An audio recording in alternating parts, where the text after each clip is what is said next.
Welcome back to the Book Marketing Tips and Author Success Minisode podcast. This is Penny Sansevieri and Amy Purnell. And today we're talking about how to engage social media adverse readers. And Amy, this was actually your idea, or was this a listener recommendation? This was a listener recommendation. We had an author write us saying that she just has a lot of people in her network who aren't on social media or who don't use social media enough to where she can really feasibly use it, she feels, to get in front of her target audience.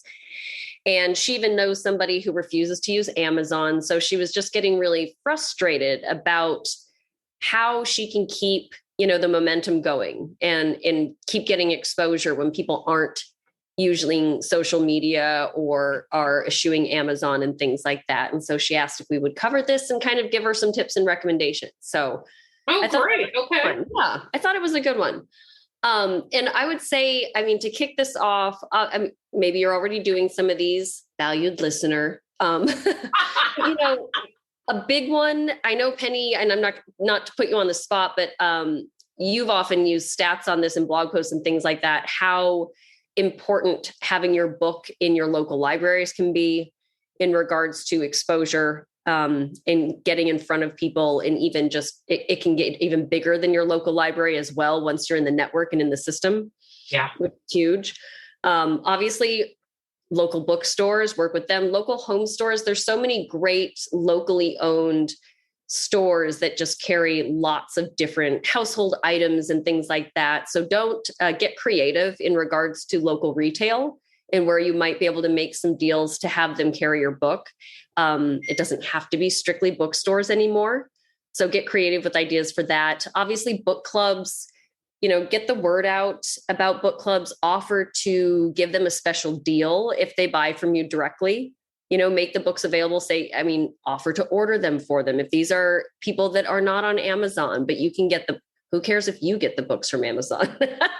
You can deliver them, drop them off, sign them. Obviously, if your people are still on email, that's huge. Your newsletter is going to be huge. If a lot of your network is not on social media, hopefully they're at least using email. And so asking people to sign up for your newsletter, share and forward your newsletter as a way to help you get the word out, that's also really important.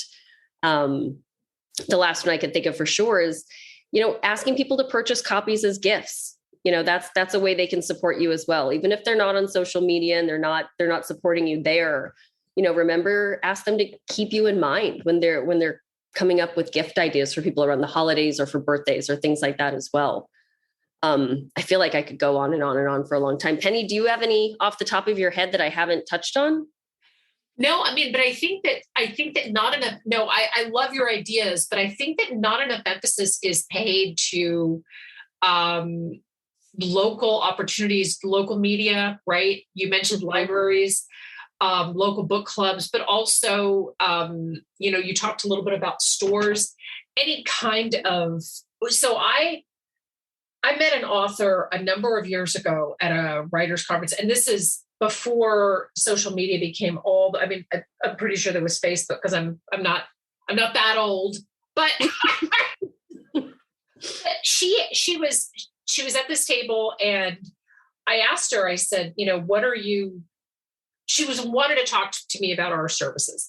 And I said, so tell me a little bit about what you're doing to promote your book. And she said, well, I'm really focused on my hometown. So I'm focused on getting the book for sale in she even had her local dry cleaner sell the book, and or the nail salon had a few copies, and she put bookmarks everywhere. Like you couldn't go to not a single store in her town without seeing at the very least her bookmark.